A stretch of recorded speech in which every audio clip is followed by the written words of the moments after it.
जम्मू कश्मीर का समय अनुच्छेद 370 के काफ़ी बाद तेजी से बदला। अब समय देख रहा है कि कैसे कश्मीर में चुनाव के जरिए लोकतंत्र को लाने का उत्साह बढ़ा है। सबसे खास बात यह है कि जिन्होंने चुनाव का बहिष्कार किया था वो भी मान रहे हैं कि चुनाव का बहिष्कार एक भूल थी और सही रास्ता तो लोकतंत्र का ही है।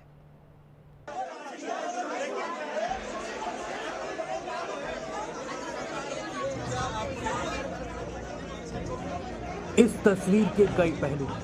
कोई कहेगा ये बगावत है, टिकटों के लिए महत्वाकांक्षा पर छिड़ी मार है। मैं समय हूँ और मेरी नज़र में ये लोकतंत्र को लेकर हिस्सेदारी की बेचैनी है।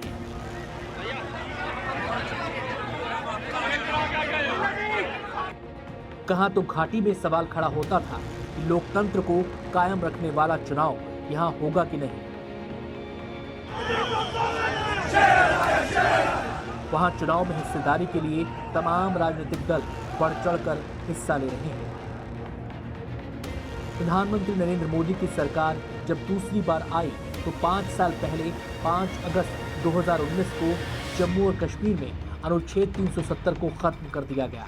तब सवाल उठा कि ये लोकतंत्र को मजबूत बनाएगा या मजबूर। जवाब सामने है। चुनाव के लिए सबका उत्साह साफ साफ दिखाई दे रहा है। गुस्सा नहीं है, हम संगठन के लोग हैं। जब एक तरफ संगठन बोलते हैं और दूसरी तरफ हम लोगों संगठन को कोसते रहते हैं, ऐसा काम नहीं होना चाहिए। मैं उन लोगों को संगठन का बंदा नहीं कहता, मैं कहता हूं कि संगठन के हित में नहीं, वो अपने हित में काम कर रहे हैं। मेरा रोष प्रकट होना ही है। मैं 18 साल से जैसे एक बच्चा स्कूल में निकल के जाता है, मैं सुबह से लेकर शाम तक भारतीय जनता पार्टी का कार्य करता था और पूरा दिन समाज को जोड़ने के लिए।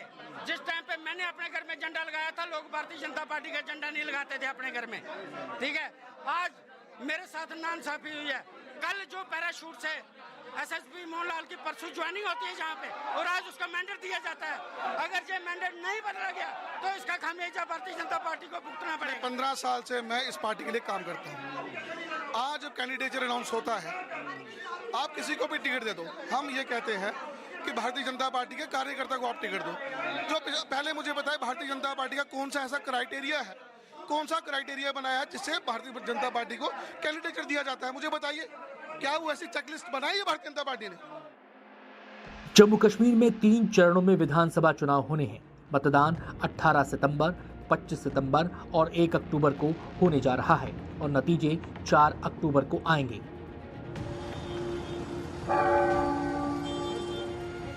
जम्मू और कश्मीर की राजधानी श्रीनगर के लाल चौक पर खड़ा मैं वो समय हूं जिसने राज्य में कई बार चुनाव होते देखा है।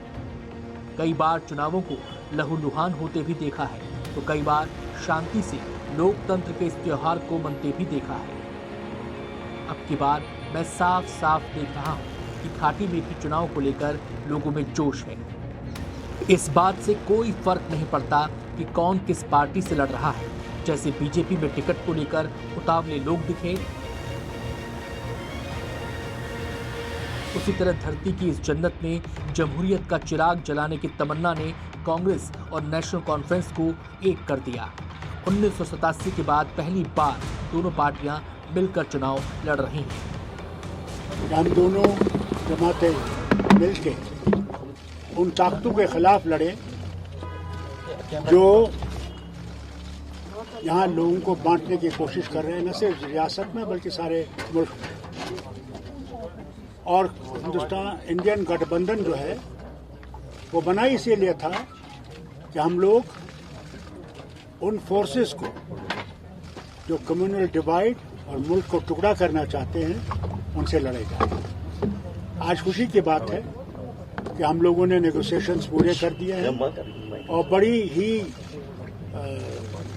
अच्छे कॉर्डियल एटमॉस्फेयर में हम लोग ने जो है कोऑर्डिनेशन कर दिया है और कांग्रेस और नेशनल कॉन्फ्रेंस इकट्ठे इलेक्शन लड़ेंगे। जहां मैं हूं, इसी श्रीनगर में दिल्ली से कांग्रेस के अध्यक्ष मल्लिकार्जुन खड़गे और राहुल गांधी आए थे।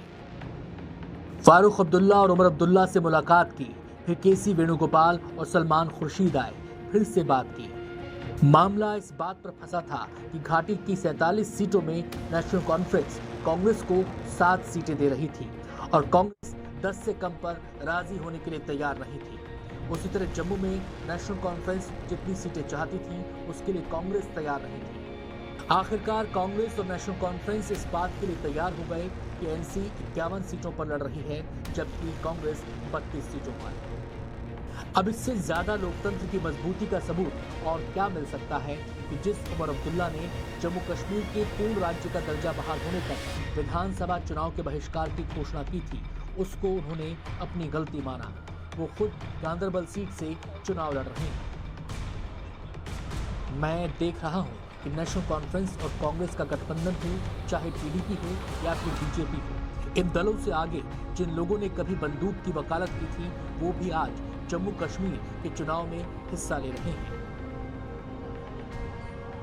22 साल के अबरार रशीद इन दिनों बहुत व्यस्त हैं।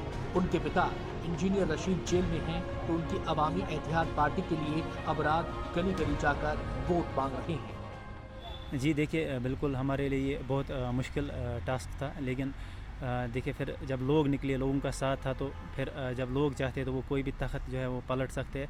मैंने हालांकि कभी अपने वहम गुमान में भी नहीं था कि मैं कभी ऐसे इलेक्शन कैंपेन करूंगा, और वो भी पार्लियामेंट इलेक्शन की, और वो भी तब कि जब मेरे वाले साहब जेल में हो।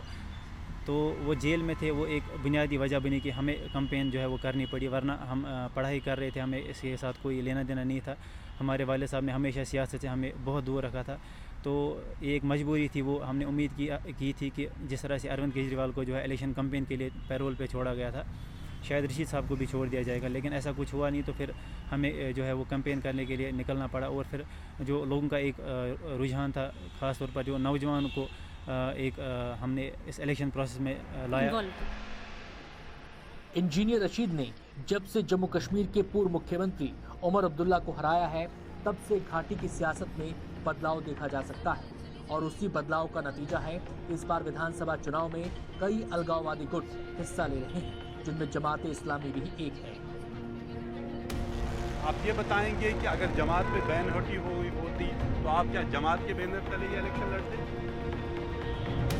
ये उसी वक्त हम डिसाइड करते कि जब जमात इस्लामी के ऊपर पाबंदी हटाई जाती तो हम ये भी मुमकिन हो सकता था कि शायद वो मुझे ऑफर करती उस वक्त, या मैं उनके पास खुद ही जाता, क्योंकि when I joined the politics I have shared these things at that time also कि I want to do, I was कि मैं जमात के प्लेटफार्म से ही सियासत करना चाहता था। माना जा रहा है कि जमात दक्षिण कश्मीर में पुलवामा के अलावा कुलगाम, देवसार, त्राल और राजपुरा से चुनाव लड़ेगी। साथ ही विधानसभा चुनाव में पूर्व आतंकी और अलगाववादियों ने एकजुट होकर एक नई पार्टी तहरीक अवाम का गठन किया है। ये भी कई इलाकों से चुनाव लड़ रही है। इतना ही नहीं, आतंकी सर्जन बरकती जो श्रीनगर जेल में बंद है, उसकी बेटी भी चुनाव लड़ रही है। साथ ही संसद हमले के मुख्य आरोपी अफजल गुरु का भाई भी चुनाव लड़ रहा है।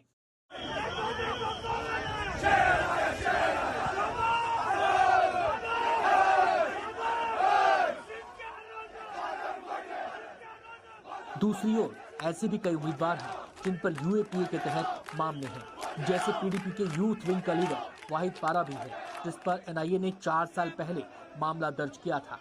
अनंतनाग से लोकसभा का चुनाव हारने के बाद वो पुलवामा से विधानसभा का चुनाव लड़ रहा है।